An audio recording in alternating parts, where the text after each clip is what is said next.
Bonjour, dans ce nouvel épisode de l'enfer à l'espoir où je te raconte ma vie et je m'inspire toujours de mon livre, une autobiographie que j'ai écrite qui a le même nom. Alors à cette période de ma vie, j'ai 14 ans, comme je te disais, j'avais fait une rencontre avec Dieu qui a complètement transformé ma vie et qui m'a permis vraiment d'être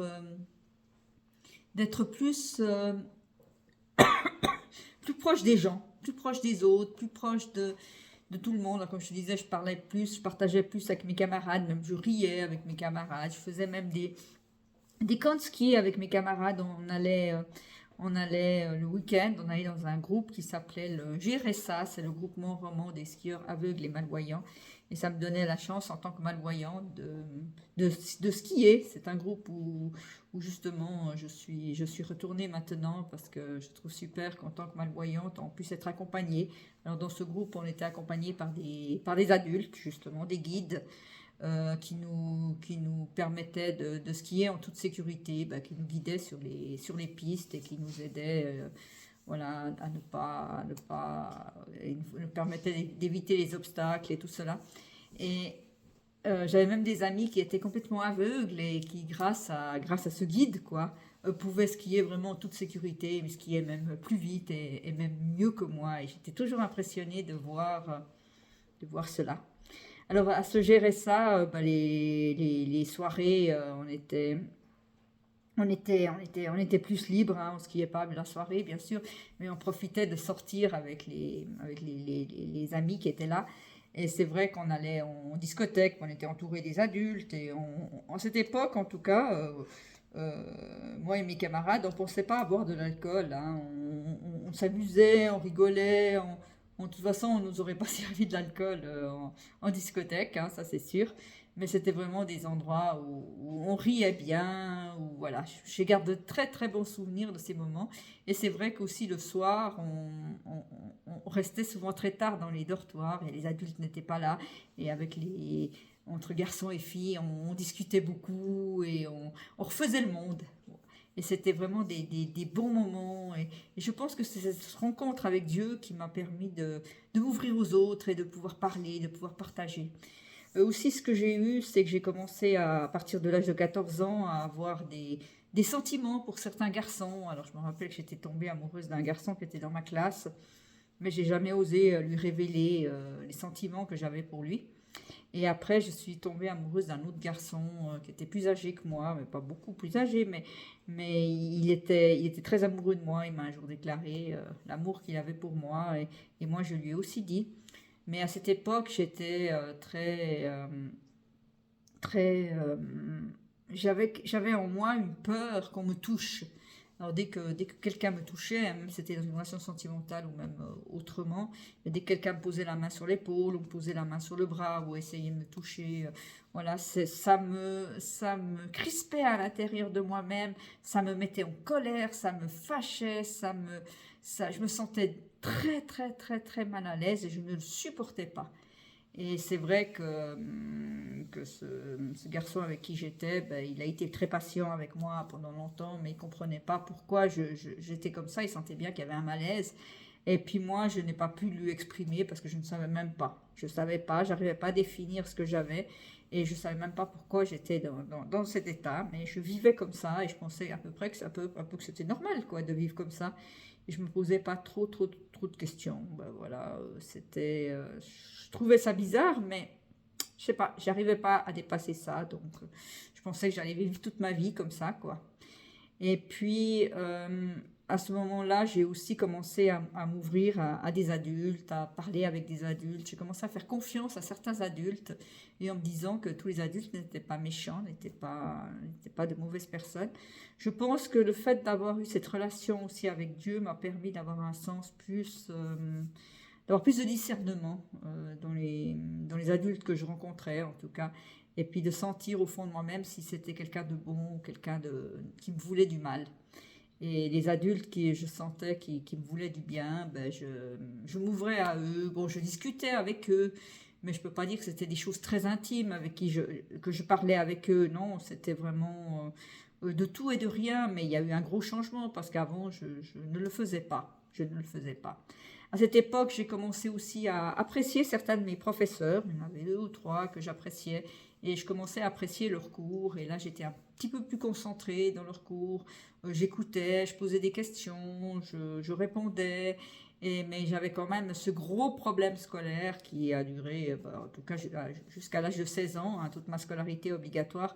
Ça a été très difficile pour moi de suivre voilà, un cursus normal, d'être concentré à l'école et puis d'écouter ce que les professeurs... Quand le professeur me plaisait, ben, ou je trouvais sympa, j'écoutais un peu plus. Mais sinon, le reste du temps, ça me passait par-dessus et c'était loin d'être suffisant pour être une bonne élève, tout simplement. Et j'étais juste à la moyenne et puis voilà, je passais mes années comme ça, des unes aux autres. À cette époque, comme je te disais, j'ai fait partie beaucoup d'associations aussi, où j'ai eu beaucoup de plaisir à rencontrer des gens, à discuter, à vivre avec voilà, avec des personnes. Et puis j'étais plutôt, je pense, de caractère pas joyeuse, mais voilà, où je m'exprimais, où je gardais quand même une part de timidité, hein. Il y a des moments où j'étais dans mon monde, où j'étais pas là, j'étais pas présente, mais quand même beaucoup de moments, j'essayais de m'intégrer, quoi. J'arrivais à m'intégrer même. Et puis, c'était toujours un grand plaisir. J'avais aussi des amis avec qui je priais aussi beaucoup. Et puis, ils étaient catholiques, ils avaient ils avaient eu envie de partir à Calcutta. Ben, ils sont partis à Calcutta, d'ailleurs, pour voir Mère Teresa et voir ce qu'elle faisait à Calcutta. Puis même travailler avec elle. Ils sont partis, je crois, 1 mois. Et moi, j'aurais rêvé d'aller avec eux. Mais voilà, ma mère ne m'a pas laissé aller en jugeant que ce voyage était complètement inutile. Et dans cette équipe qui partait, il y avait des adultes, hein, des gens tout à fait responsables. Et je pense que tout se serait bien passé. Mais bon, voilà, j'étais dépendante de ma mère, donc je n'ai pas pu le faire. Je devais avoir 16 ans à peu près. 15 ans, je dirais même. C'était avant mes 16 ans que cela s'est passé. Voilà, mais bon, c'était ainsi. Et puis j'étais fâchée que ma mère ne me laisse pas plus de liberté. Je continuais mes promenades dans la rue, hein, mes sorties nocturnes, je dirais, dans les rues de Lausanne. Et là, j'ai rencontré beaucoup d'adultes qui étaient gentils et qui m'ont apporté des choses importantes dans ma vie. Voilà, j'ai même pu partager avec des adultes qui m'ont apporté des choses très profondes. Il y avait un monsieur qui venait à l'école où j'étais, et puis qui étudiait la Bible, qui lisait la Bible aux enfants et qui leur expliquait la Bible. Et c'était surtout aux élèves qui étaient internes. Et je me suis rapprochée de lui, de cet homme, et puis j'ai même pu aller chez lui, il habitait pas loin de chez moi, avec sa femme, et puis des amis à lui, on étudiait la Bible ensemble, on partageait, voilà. Et j'étais vraiment, j'étais devenue une autre personne, hein. Quand on voyait bien, j'étais plus la jeune fille timide dans ma bulle, dans mon coin. J'essayais vraiment de m'intégrer, et puis c'était pas, ça me demandait même pas trop d'efforts, je dirais. C'était quelque chose qui était devenu naturel et j'avais fait le premier pas et ça suivait. Mais bon, j'avais quand même ce mal-être au fond de moi qui était très profond et j'étais quand même très mal. Et j'ai un souvenir de quand une fois je me promenais dans les rues de Lausanne, je marchais dans un endroit où il y avait le vide.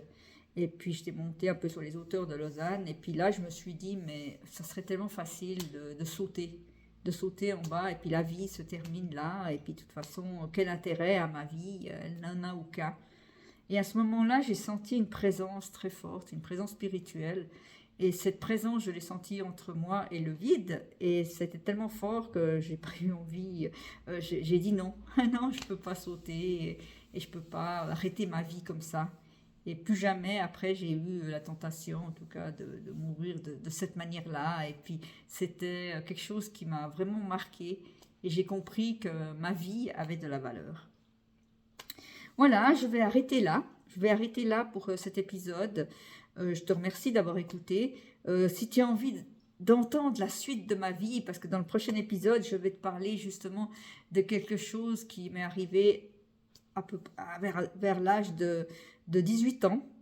Et cette chose qui m'est arrivée vers l'âge de 18 ans, c'était une chose qui a complètement transformé ma vie, qui l'a complètement donné une autre orientation. Et c'est quelque chose qui est lié au spirituel. Voilà, bah écoute, merci à toi. Si tu as envie de savoir ce que c'est, ben, je t'invite à partager, à t'abonner à ma chaîne si ce n'est pas déjà fait. Je t'invite aussi à partager cette vidéo. Je t'invite à liker si cette vidéo t'a plu, à mettre un pouce. Et merci à toi.